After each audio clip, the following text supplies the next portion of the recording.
Sejam todos bem-vindos ao canal TV CE. Antes de iniciarmos o estudo de hoje, gostaríamos de pedir a você que nos acompanha que dê um like, se inscreva no canal e compartilhe para ajudar a divulgar os seus conteúdos. Hoje nós vamos estudar sobre a adoração exterior das perguntas 653 a 656 e da vida contemplativa, que tem uma pergunta, 657. Na pergunta 653, precisa de manifestações exteriores a adoração? A adoração a Deus precisa de atos exteriores? E eles respondem que a adoração verdadeira é a do coração. Em todas as vossas ações, lembrai-vos sempre de que o Senhor tem sobre vós o seu olhar. Em tudo que nós fazemos, em tudo que nós falamos, em tudo que nós pensamos, porque a oração também é pensamento, o que nós falamos, como agimos, tudo isso reflete o nosso mundo interior, como a gente está vibrando. E Deus a tudo observa, no sentido de que ou nós estamos agindo de acordo com o cristianismo, de acordo com aquilo que Jesus nos ensinou, ou nós estamos nos deixando envolver pelas outras coisas da terra. E na pergunta 653A, será útil a adoração exterior, que são aqueles atos que nós fazemos externamente, de acender uma vela, de rezar com determinados aparatos, com determinadas coisas, ou ajoelhado, ou em determinado lugar? É útil esse tipo de adoração? E eles respondem que sim, se não consistir num vão simulacro. Que quer dizer, se a pessoa estiver fazendo aquilo de coração, se a intenção dela for realmente orar e estar em comunhão com Deus. É sempre útil dar um bom exemplo, mesmo aquele que se ajoelha para orar, aqueles que têm atitudes externas de adoração.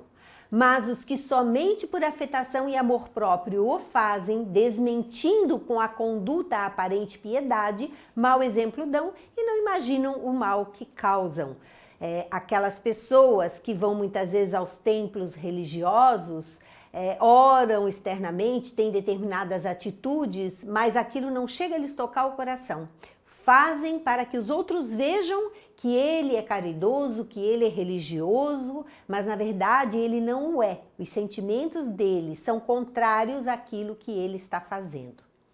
Na pergunta 654, tem Deus preferência pelos que o adoram desta ou daquela maneira, nesta ou naquela religião, em pé, deitado, de joelhos, sentado? Deus tem preferência pelas nossas atitudes externas? E eles respondem que Deus prefere os que o adoram do fundo do coração, com sinceridade, fazendo o bem e evitando o mal. Aos que julgam honrá-lo com cerimônias que os não tornam melhores para com os seus semelhantes, todos os homens são irmãos e filhos de Deus. Ele atrai a si todos os que lhe obedecem às leis, qualquer que seja a forma sob que as exprimam. É hipócrita aquele cuja piedade é apenas aparente. Mau exemplo dá todo aquele cuja adoração é afetada e contradiz a sua conduta. Declaro-vos que somente nos lábios e não na alma tem religião aquele que professa adorar o Cristo, mas que é orgulhoso, invejoso, cioso, duro e implacável para com outrem, ou ambicioso dos bens deste mundo. Deus, que tudo vê, dirá: o que conhece a verdade é 100 vezes mais culpado do mal que faz do que o selvagem e ignorante que vive no deserto. E como tal será tratado no dia da justiça. Se um cego, ao passar, vos derruba, perdoá-lo-eis, se for um homem que enxerga perfeitamente bem, que enxar-vos-eis e com razão.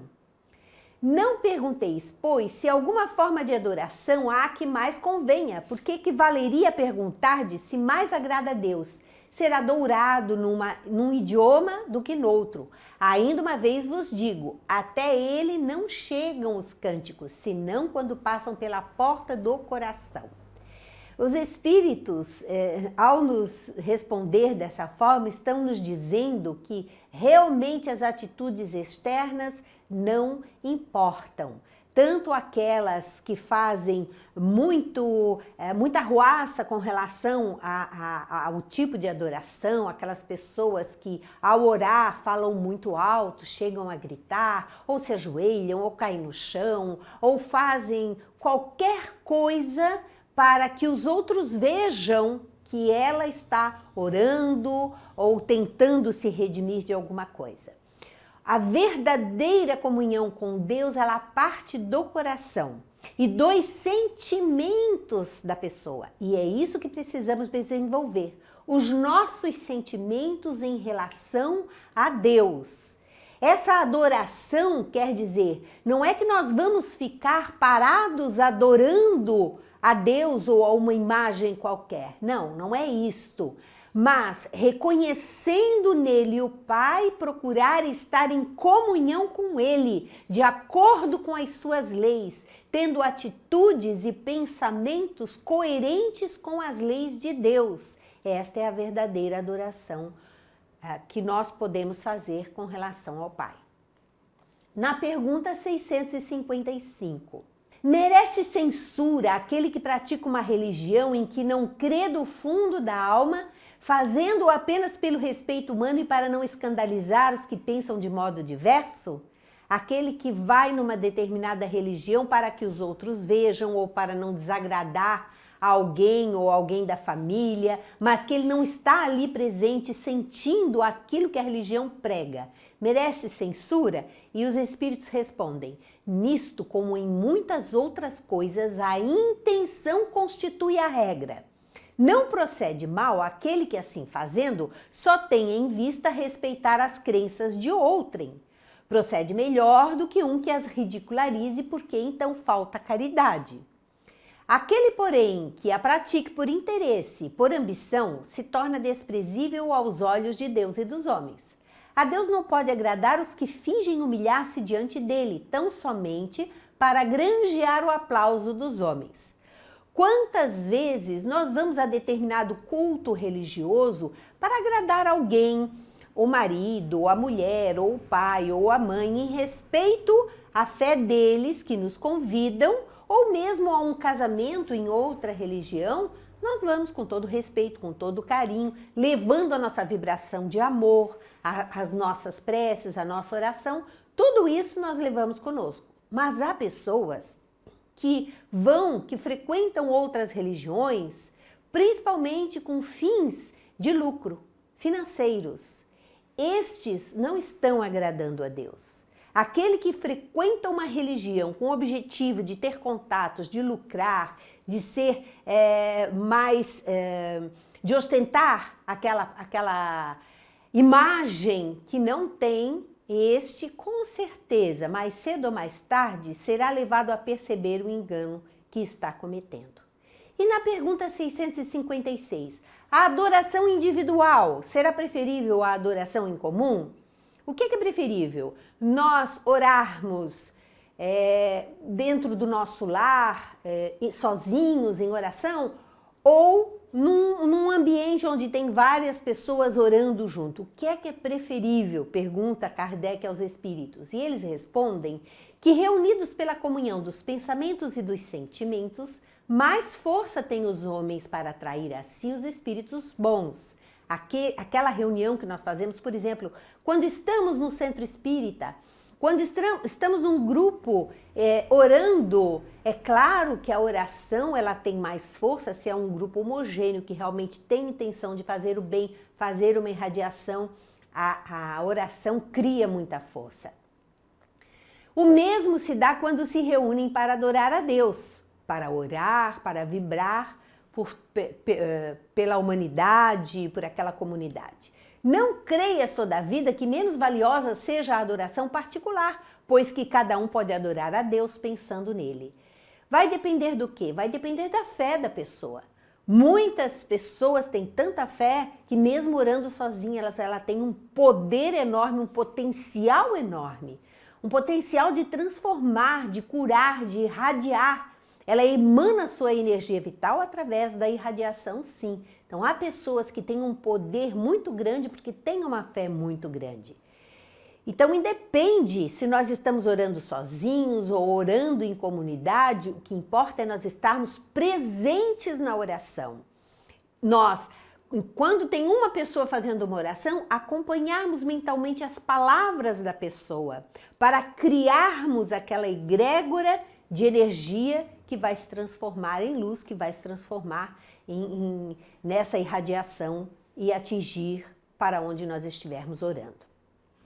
Na pergunta 657, os homens que se consagram à vida contemplativa, não fazendo nenhum mal e só pensando em Deus, têm perante ele algum mérito? Aqueles que se isolam da sociedade para viver orando, para viver em plena meditação, sozinhos. O que os espíritos acham disso? Não, porquanto se é certo que não fazem o mal, também o é que não fazem o bem e são inúteis. Ademais, não fazer o bem já é um mal. Deus quer que o homem pense nele, mas não quer que só nele pense, pois que lhe impôs deveres a cumprir na terra. Quem passa todo o tempo na meditação e na contemplação, nada faz de meritório aos olhos de Deus, porque vive uma vida toda pessoal e inútil à humanidade, e Deus lhe pedirá contas do bem que não houver feito.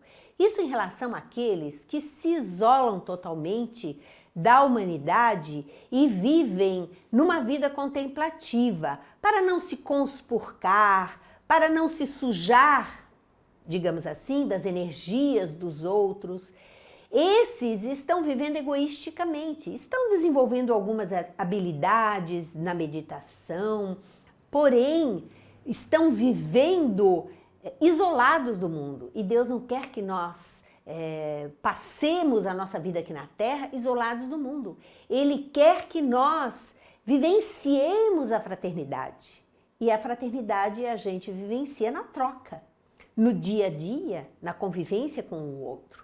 Isto não quer dizer que nós não possamos tirar algum tempo para nós, tirar alguns dias para nós, nos isolarmos, refletirmos, meditarmos, nada disso.